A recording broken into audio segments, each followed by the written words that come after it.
Olá pessoal, bom dia, tudo bem? Nessa aula de hoje nós vamos resolver aquelas questões que eu tinha passado para vocês aqui no meu mural. Eu tinha passado para vocês resolverem o conhecimento em questão, aqui no dia 29/4, né?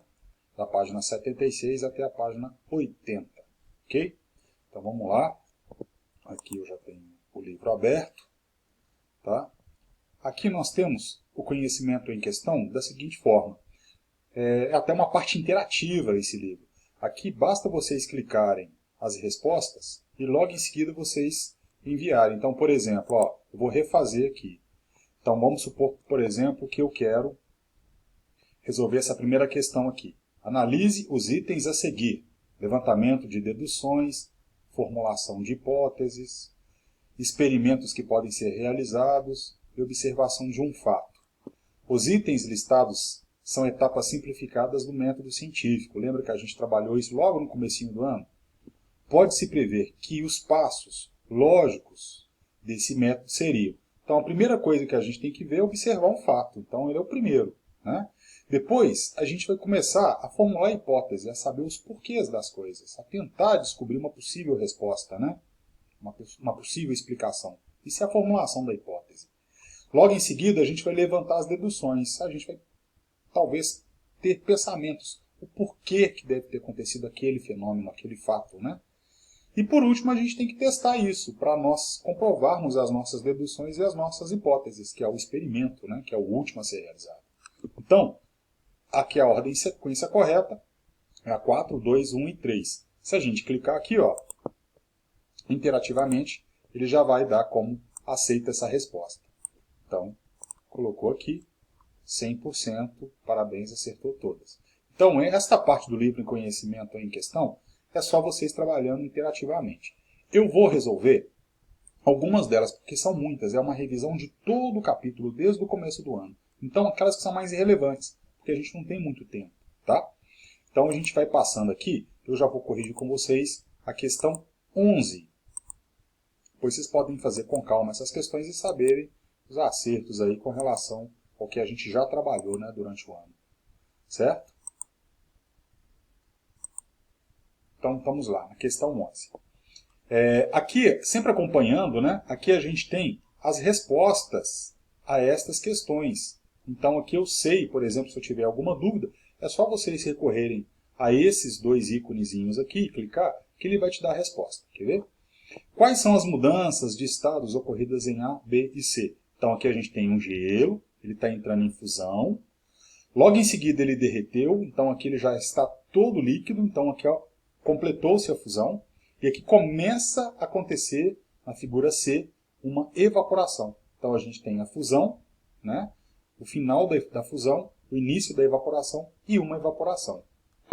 E represente como, supostamente, estariam as partículas fundamentais nos três estados físicos conhecidos. Então, o sólido, lembra? Eu só vou voltar aqui numa figurinha que a gente tem aqui numa aula que eu passei para vocês.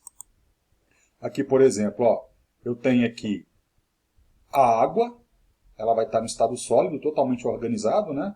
Aqui eu tenho na forma líquida, ela já está um pouquinho desorganizada, mas ela mantém alguma ligação intermolecular entre elas. E aqui no estado gasoso ou vapor, que está totalmente livre em movimento caótico e desordenado. Tá? Então essas daí seriam as minhas mudanças. Com relação à absorção ou liberação de energia, lembra que para passar do estado sólido para o estado líquido, que a gente tem uma fusão, absorve energia. E do líquido para o gasoso ou vapor, ele absorve energia também. Então todos esses processos aqui, que eu vou desorganizando a minha estrutura da matéria, eu estou absorvendo energia. Então são processos endotérmicos. E o resfriamento do vapor para líquido, que é a minha condensação, e o meu líquido transformando-se em sólido, que é a minha solidificação, ele libera energia. Então, se libera energia, o processo é exotérmico. Olha só, absorção de energia é endotérmico, liberação de energia é exotérmico. Certo? Então, que a gente volta então lá para o livro, né? O livro represente como supostamente estariam as partículas fundamentais nos três estados mais conhecidos. Beleza? Questão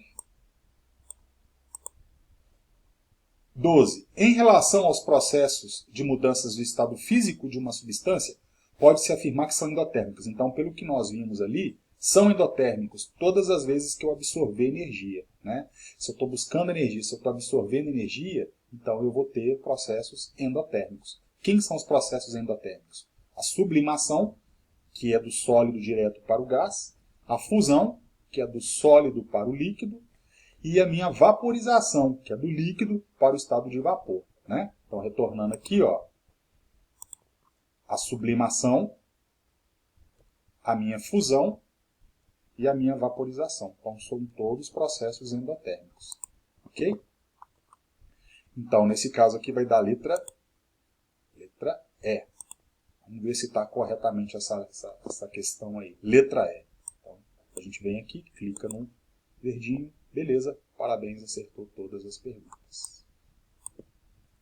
Continuando, então, a gente vai para questão D, da UNB adaptada. Vamos fazer uma leitura aqui rapidinho. A química está presente na vida das pessoas e muitas vezes não se toma consciência disso. Por exemplo, a reportagem. A saúde está na feira. Substâncias recém-descobertas em frutas e verduras, chamadas pelos cientistas de fitoquímicos, previnem o envelhecimento e ajudam na cura de doenças, publicada na revista Globo Ciência. Dá uma ideia de como as substâncias regulam o funcionamento do corpo humano. Com o auxílio dessas informações, julguem os itens. Então, E para as erradas e C para as corretas. Então, é só vocês clicarem aqui, ou C ou E. As substâncias químicas são prejudiciais à saúde? Substância química não. Tem muita substância química que é prejudicial, mas muitas delas também são interessantes, são importantes para a gente, né? Então, aqui nesse caso, ela vai estar errada, porque não são todas. Frutas e verduras são constituídas de substâncias químicas? Correto, né? Tá. Várias substâncias ali embutidas, sais minerais, açúcares, etc. A água salgada, utilizada para cozer alimentos, para cozinhar os alimentos, ferve em uma temperatura constante, por se tratar de uma substância composta. Na verdade, não é substância, é uma mistura. E a temperatura dessa água ela varia, porque ela é uma mistura, né? Lembra disso. Então, está incorreto. O cozimento de verduras acarreta a separação de fitoquímicos, por exemplo, por processo conhecido como destilação. Incorreta. Por quê? Porque só cozinhar os alimentos não é uma destilação. A destilação eu tenho que coletar os vapores, esses vapores têm que ser resfriados no condensador e cair num recipiente qualquer, né, para coletar isso daí que foi destilado. Então está incorreto. Então essa, ó lá, todas certas. Beleza? Continuando.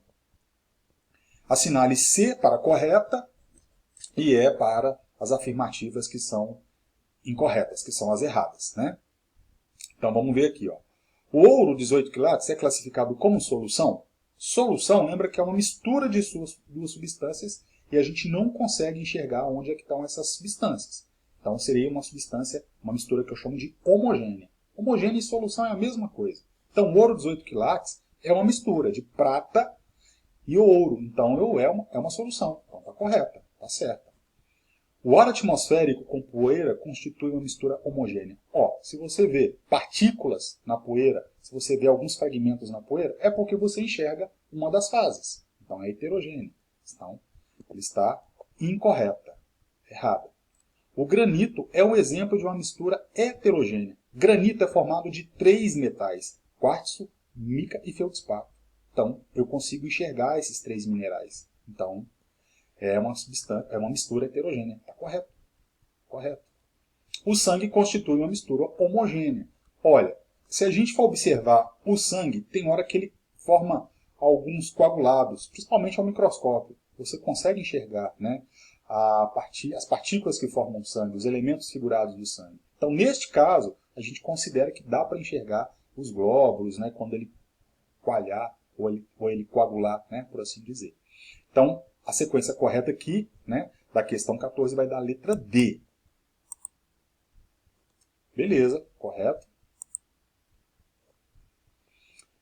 Questão 15. A despeito dos sérios problemas ambientais, o mercúrio ainda é muito utilizado nos garimpos, devido à sua singular capacidade de dissolver o ouro, formando com ele um amálgama. Então, essa mistura de mercúrio mais ouro chama-se amálgama. Em muitos garimpos, o ouro se encontra na forma de partículas dispersas na lama ou na terra, dificultando assim a sua extração. Nesses casos, adiciona-se mercúrio à bateia, que é aquela vasilha, né? Forma-se uma amálgama que não se mistura com a lama e, em seguida, é feita a sua separação. Após separado da lama, o amálgama é aquecido com o maçarico até a completa evaporação do mercúrio, restando apenas o ouro. Sobre essa temática apresentada, é incorreto afirmar. Então, é incorreto a gente afirmar que o mercúrio e o ouro formam um sistema heterogêneo. Ora, se dá para você enxergar tanto o mercúrio quanto o ouro, e ao juntar os dois, eles formam uma única substância, que é o amálgama, então a gente enxerga só uma parte que é meio prateada, né? A coloração específica ali do meu mercúrio. Eu não consigo enxergar mais o ouro e nem consigo enxergar mais o mercúrio. Eu encontro apenas uma única fase. Então, é homogêneo e não heterogêneo. Por isso que é incorreto. Ok? Beleza. E por último, eu vou pular aqui essa questão, a questão 17, eu já vou para a questão 18. Tá? Se vocês quiserem acompanhar as outras resoluções, é só vocês entrarem, acessarem o MDD, o material digital, e analisarem as respostas aqui que eles justificam para vocês, inclusive os erros e os acertos. A questão 18 e última.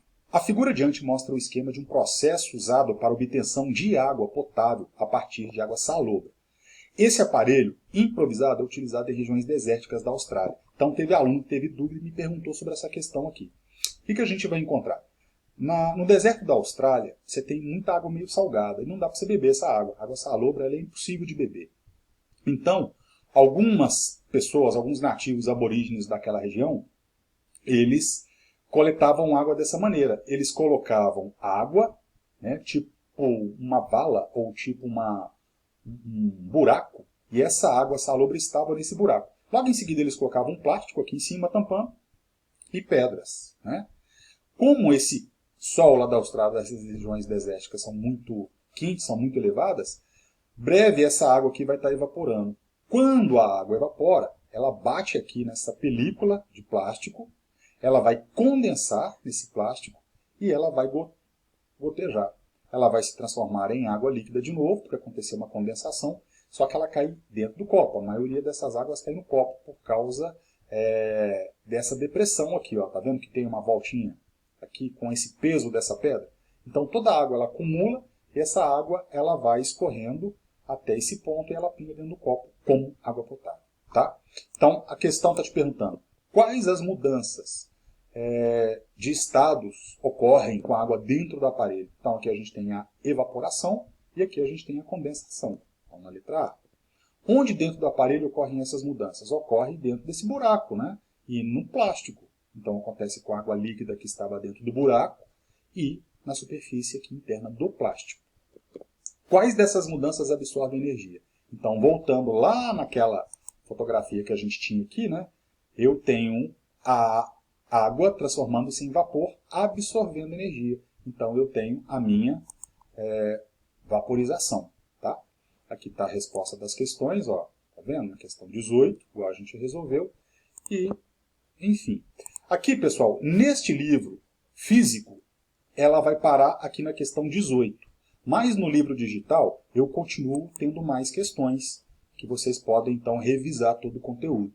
Para quem tem o livro digital, para quem quiser continuar fazendo essa revisão aí, ela é muito interessante, porque ela traz todas as opções, é interativo, ela já te dá a correção, já te dá a resposta, tá? E você consegue chegar até o final. Se você não conseguiu ou errou, tem como você resolver de novo, você refazer essa questão, certo? Então, muito obrigado, pessoal. A gente vai parar por aqui, né? Meu tempo é até 15 minutos, beleza? E se vocês tiverem alguma dúvida, coloquem no meu mural qual a questão que vocês tiveram mais dúvida que eu posso explicar novamente, tá? Beleza? Abração aí, pessoal, para vocês.